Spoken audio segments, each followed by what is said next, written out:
Pagkatapos natin masogbu sa linamnam ng Pansit Malabon. Time for sweets naman mga ka-wonder. Isa sa mga hindi dapat palampasin kapag nasa Malabon, kakanin.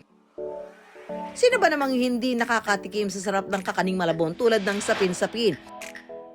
Pero ang bila-bilaang goodies na proudly made in Malabon, bukod sa sapin-sapin, may kasama pang ibang kakanin. Halos mag-100 taon na rin ang tindahang ito ng kakanin sa Malabon. Nagsimula ito noong dekada 30. Dati lang po daw yan silang nagtitinda sa palengke. Naglalako daw po ng mga palitaw. Hanggang sa naisipan po ng may-ari talaga po ng Dolores na mag-improve po. I-improve po nila yung ano nila. Then nag-made po siya ng kakanin. Then naglagay po sa bilao. Then dinagsa po siya ng tao. Na hanggang ngayon, tinatangkilik po ng mga tao. Ito ay Kasaba cake po. kasaba cake. Ayan. Oh, yung mga nakikita natin kasaba usually malalaking ganyan. Ito, para good for one. Yun natin sa table.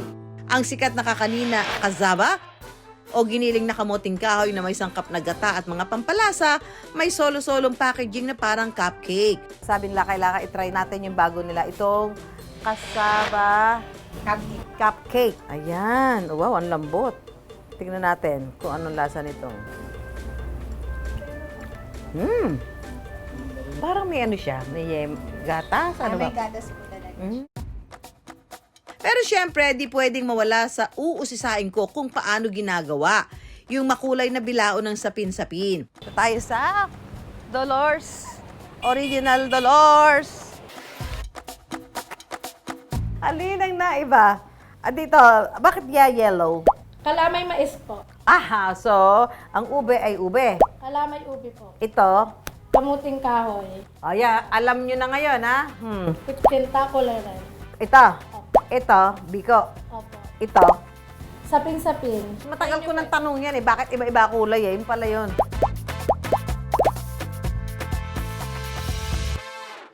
Magkakahiwalay na niluluto ang iba't ibang kakanin gaya ng kalamay, kutsinta, biko at ang sapin-sapin. Saka ito paikot na ihihilera sa bilao para makabuo ng bilog na kakanin na may iba't ibang sarap. Akala mo pinagsama-sama nyo pa yan, di ba? Napag-isipan nyo pa magsama-samahin sila. Ito yung sapin. Kumbaga sa kanila po, siya yung pinakamasarap. Ito yung star of the sapin-sapin. Ang sarap. Sige na, uwi na tayo. Halika na.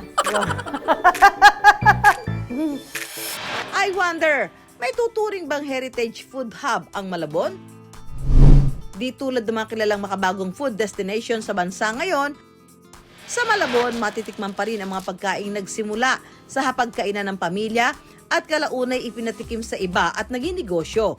Di siya kagaya ng ibang syudad, kagaya ng Quezon City at saka ng Makati.